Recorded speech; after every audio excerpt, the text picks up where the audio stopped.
खूनी चुड़ैल। किसी गांव में बंटी नाम का एक लड़का रहता था। वह परीक्षा देने के लिए गुजरात जा रहा था। ठंडी का दिन था। चारों तरफ से कोहरा छाया हुआ था। आमने सामने भी कोई नहीं दिख रहा था। पूरे 15 घंटे के बाद वह गुजरात पहुंच गया था। परीक्षा अगले दिन थी, इसलिए वह एक होटल में रहने के लिए सोचा। रात हो गई थी और कहीं भी उसके बजट में सस्ता होटल मिल नहीं रहा था। काफी ढूंढने के बाद उसे एक सस्ता होटल मिला। वह उस होटल में एक कमरा बुक करवाया और जब वह कमरे में गया तो देखा कि कमरे के चारों तरफ जाले लगे हुए थे। ऐसा लग रहा था कि यह कमरा काफी सालों से बंद पड़ा था और कमरे के अंदर का माहौल एकदम डरावना और सुनसान लग रहा था।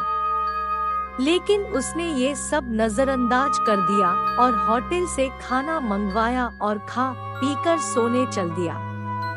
जब वह सो रहा था तो लगभग रात के 1 बजे के करीब उसे किसी के पायल की घुंघरू की आवाज सुनाई दी। वह रात बंटी तुरंत नींद से उठ गया और जल्दी से खिड़की के पास गया, ये पता करने के लिए को इतनी रात को किसकी पायल की आवाज सुनाई दे रही है और इस सुनसान रास्ते में कौन आधी रात को घूम रहा है। क्योंकि वहां होटल में बंटी और मैनेजर के अलावा कोई भी नहीं था, तो ये फिर किस औरत की पायल की आवाज सुनाई दे रही है। बंटी खिड़की पर काफी देर तक खड़ा रहा लेकिन उसे कोई भी नहीं दिखाई दिया। फिर उसने अपने कमरे से मैनेजर को फोन किया और उसे बताया कि मुझे इतनी रात को कब से किसी की पायल की आवाज सुनाई दे रही है। आपको भी दे रही है क्या? मैनेजर ने कहा कि सर ऐसी कोई बात नहीं है, आपको हवा से ऐसा लग रहा होगा। वैसे भी ये जंगली इलाका है, यहाँ पर तो हल्की हवा भी तूफान के जैसी लगती है। आप सो जाइए, ऐसी कोई बात नहीं है। बंटी मैनेजर की बात पर भरोसा करके फिर से सोने चला गया। कुछ देर बाद उसे दोबारा वही पायल की आवाज पहले से भी ज्यादा तेज सुनाई देने लगी। इस बार उसने अपने कमरे का दरवाजा खोला और सीधा होटल के बाहर देखने के लिए चला गया। जब वह बाहर आया तो देखा कि एक काफी लंबी औरत है जो सफेद साड़ी पहनी हुई थी। उसके काफी लंबे बाल थे और चेहरा ढका हुआ था। वह अपने हाथ में एक नारियल लेकर के होटल के चारों तरफ चक्कर लगा रही थी। ऐसा लग रहा था कि मानो अपने पायल की आवाज से किसी को बुला रही है। बंटी दौड़कर उसके पास गया कि कौन है ये औरत जो इतनी रात को यहाँ घूम रही है। लेकिन वह तुरंत ही गायब हो गई और चारों तरफ कोहरा ही कोहरा फैल गया। बंटी भी थोड़ा घबरा गया, क्योंकि जिस औरत को वह सामने से देखा था अब वो नहीं दिख रही थी। बंटी अपने होटल में वापस जाना चाहा लेकिन फिर उसे दोबारा पायल की आवाज सुनाई देने लगी। बंटी अब उसे ढूंढते हुए जंगल की ओर जाने लगा।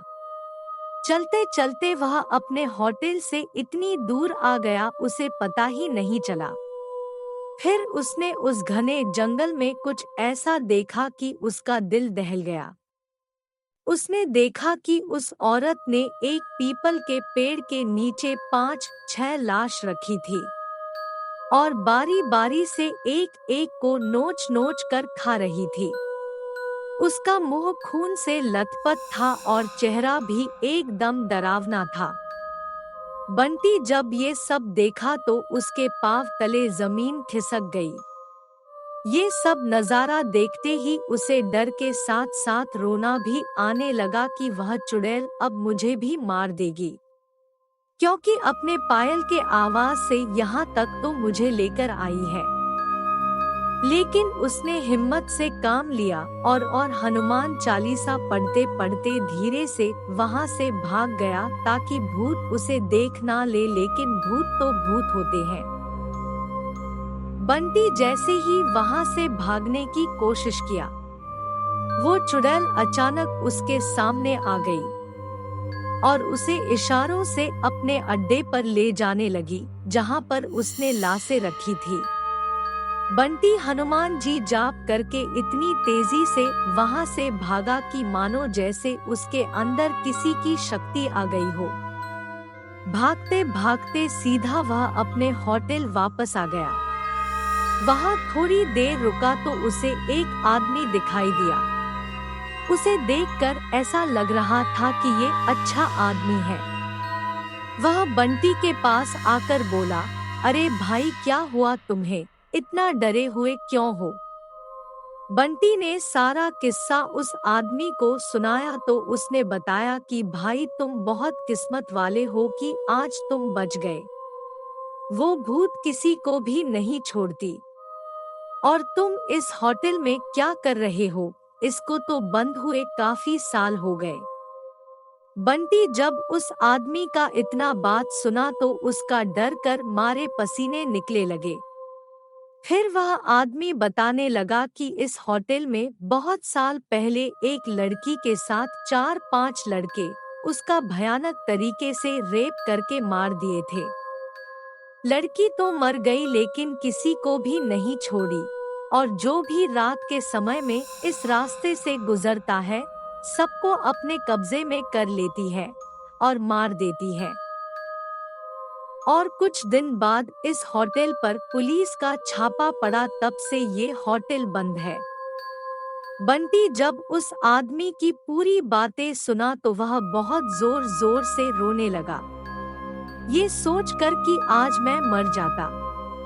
फिर वो आदमी बंटी को चुप कराया और बोला, चलो आज रात तुम मेरे घर रह लो, मेरा घर पास में ही है। डरो मत, अब मैं आ गया हूँ ना।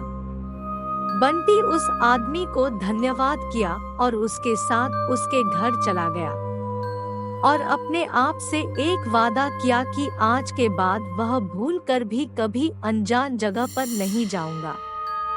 उम्मीद करती हूँ आपको कहानी पसंद आई होगी और ऐसी ही कहानी सुनने के लिए हमारे चैनल को लाइक एंड सब्सक्राइब करें।